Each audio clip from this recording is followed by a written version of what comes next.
नर्मदा माता पायी परिक्रमा करत असताना आज आम्ही एका छोट्याशा नदीवर या ठिकाणी सुंदर स्नान वगैरे केलेलं आहे आणि समोर येत आहेत गहिनीनाथ महाराज आढाव आणि त्यांचा या नदी काठानं आणि प्रवास चालू आहे।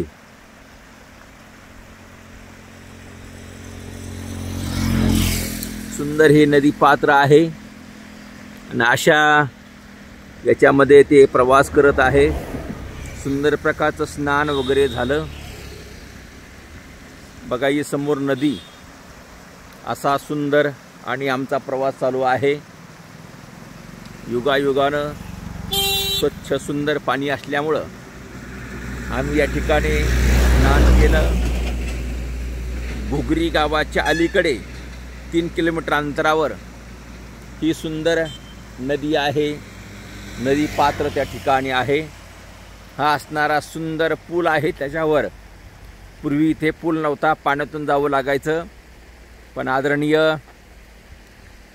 मोदी साहेबांनी अधिकृत नेते मंडळींनी या पुलाची योजना केलेली आहे आणि परिक्रमावासियांकरता सर्व सोपं त्या ठिकाणी झालेलं आहे। बघा, ही सुंदर नदी पात्र आहेत। महाराज येत आहेत। सुंदर कपडे वगैरे धुतले। नाश्त्याकरता काही आज नव्हतं, थोडंसं ड्राय फूड बिस्किट वगैरे आणि थोडे मुरमुरे या जंगलामध्ये आम्हाला हे नाश्त्याकरता भेटलेले आहे। महाराजांनी ते सोबत ठेवले होते। समोर विशाल महाराज आणि गोरक्षनाथ महाराज गेलेले आहेत, परंतु महाराज येत आहेत, त्यांना जरा थोडा आवरायला उशीर लागतो, पण काही हरकत नाही।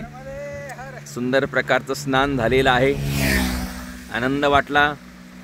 एक छोटीशी नदी आहे आणि या नदी पात्रामध्ये आम्ही स्नान केलेलं आहे।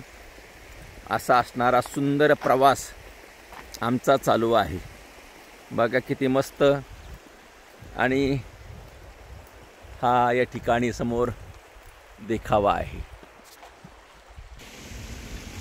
आम्ही रामपूरला जाणार आहोत आणि त्यानंतर महाराजापूरला उद्या जाणं त्या ठिकाणी होणार आहे आणि आज रामपूर या ठिकाणी मुक्काम होणार आहे। सुंदर प्रकारचं नदी पात्र या ठिकाणी आमचं स्नान झालेलं आहे आणि आता साधारणतः 18 दिवसाचा प्रवास आमचा राहिलेला आहे। एकंदरीत 101 दिवसामध्ये आमची परिक्रमा पूर्ण होण्याचा अंदाज त्या ठिकाणी आहे। सुंदर अशी परिक्रमा आमची चालू आहे। नर्मदे हर खुश रहो जिंदगी भर।